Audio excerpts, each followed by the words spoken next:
Students, we see the topic light. So, light is the electromagnetic wave, and due to which we can see any object in the world. It gives us the brightness, it gives us the focus for the eye, it gives us the reflection of light, it gives us the refraction of light. Various phenomena of light is there. So, first we see the reflection of light. What is by reflection? If you consider the two surfaces, one is plane surface and second is suppose rough surface. When the light will be incident on the surface, that will be reversed back in the same medium. If the surface is smooth and plain, then definitely it will makes the angle with the normal. That normal will be makes the incident ray, that is angle of incidence, and the angle made by the reflected ray is the angle of reflection. So here what will be the condition of this? So for this type of reflection, this is a regular reflection, because the angle of incidence and angle of reflection is always same. That's why this is a regular reflection, and in regular reflection there will be the same angle in the angle of incidence and angle of reflection. But when you consider the rough surface, that is rough surface is there, and when the light will be incident on this surface, there will be the slipping of light. So due to the slipping of light, the direction of light is just go anywhere, inside or outside. That will be move anywhere. But if you draw the normal here, then what should be the angle? This I angle of incidence and this R angle of reflection. These both will not be same, because there will be the regular irregular surface, rough surface, and due to irregular surface, rough surface, this light will be not exactly reflected with same angle, that will be slip outward or inward. That's why the angle of incidence is not equal to angle of reflection. So this type of reflection is a irregular reflection, and in irregular reflection what is happening there?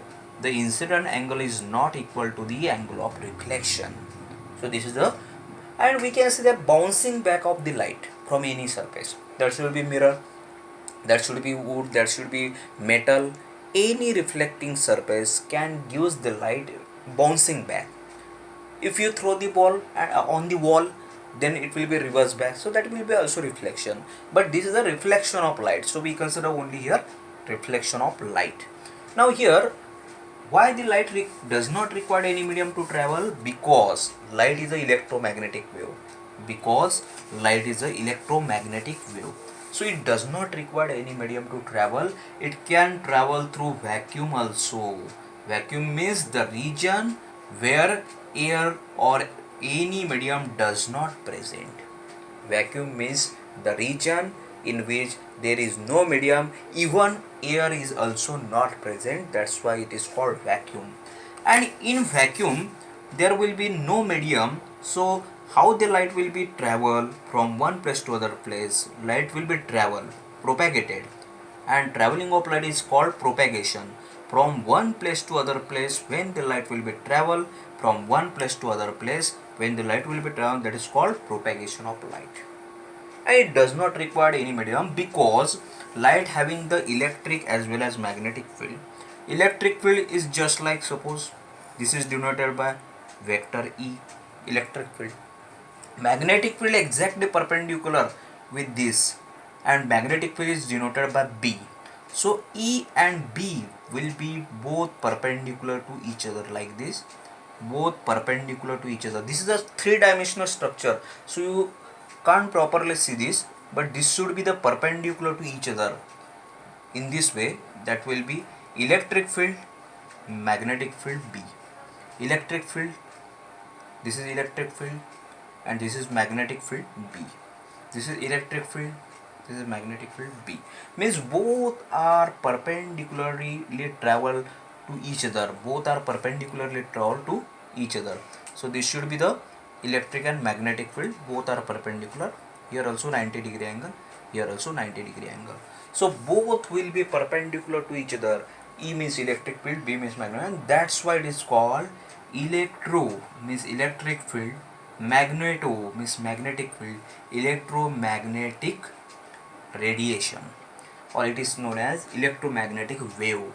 So this light is known as electromagnetic wave. In light wave there are so many number of colors are there, because light is a white in color, so there are various numbers are there. You can say that Vibgyor example, Vibgyor is one of the color spectrum of the light, white light.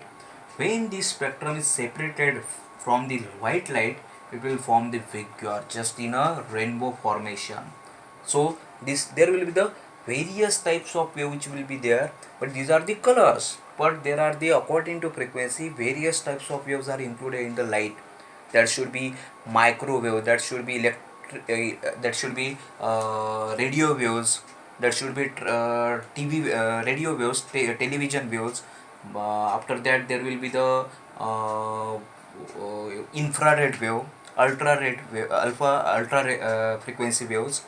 These are the waves which are having the frequency, various types of frequency, and in that there is a electromagnetic waves are various types.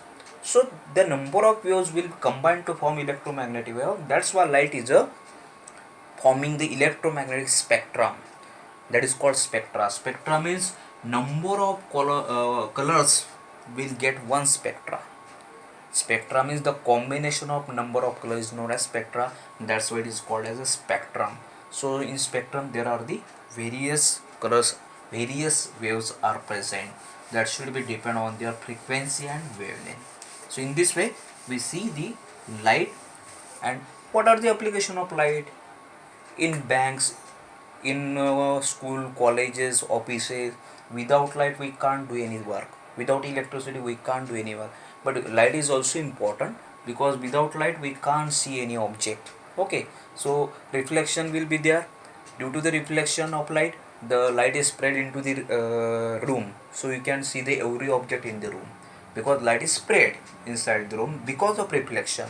If reflection will not be takes place, the light will be present at the same place where the bulb will be there, but this will be distributed whole around the room because of the reflection of light. And that's why it is a very important phenomena for the regular uses, regular applications. Now we see there are the, again there is a plane surface, there is a plane surface, there is a plane surface, plane surface, spherical surface. These are the various surfaces. We seen already the plane surface. Now we see the spherical surface. Spherical surface are of two types. There are two types of spherical surface. There are two types of spherical surface. Number one, concave surface, and number two, convex surface. Convex surface.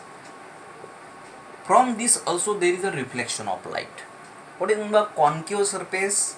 Concave means inward curvature, inward curvature, अंदर से curve, और outer side में उसके एक coating रहेगा, painting रहेगा और silver coating रहेगा और उसके ऊपर पेंट रहेगा. So it will causes the reflection of light. This is pole of the concave mirror. This is a concave surface, or you can say that concave mirror. So concave surface which is coated with the silver and painted with some paint, then that is becomes concave mirror. When the light will be incident on this concave mirror, there will be also reflection of light. Suppose parallel ray incident, it is reflected and passing through some point, that is focus. When the light will be incident on the pole, it will be reflected with same angle, that is I is equal to angle of reflection, just like a plane surface. When the light will be incident on the pole, it will be reflected with same angle, but only on the pole. So it gives the phenomenon like a plane surface at the pole. So this is the second. When the light will be passes through focus, it becomes parallel to the principal axis. This is the principal axis. This is the principal axis, and to this axis, the parallel line incident, it will be passes through focus. When it is passes through focus, it becomes parallel to principal axis. When the light will be incident on the pole, it will be reflected with same angle. So in this way, we seen the three rays, how it will be reflected. It will be incident parallel, so reflected and passes through focus. When incident on the pole of the mirror, then reflected with same angle. When the incident ray passes through focus, it becomes parallel to the principal axis. In this way, the reflection of light takes place in the concave mirror. So we see here the focus and the pole. That distance between the focus and the pole is known as the focal length. The distance between the focus and the pole is known as the focal length, and it is denoted by small f. So this will be denoted by small f.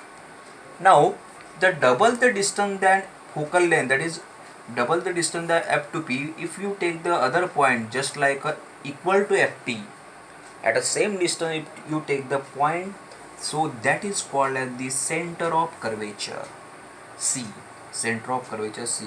Why it is called center of curvature? Because if you enlarge this mirror, so it will form this sphere, because it is not a hollow, it is a solid. When you complete this sphere, then it will become center. If you complete, so this is the center of imaginary sphere of the mirror. That's why it is called center of curvature. And the distance between center of curvature and pole is known as the radius of curvature r. And this radius of curvature is always double than the focal length. So r equal to twice f. So in this way, the radius of curvature is always double than the focal length. You understood this, students? Okay, thank you.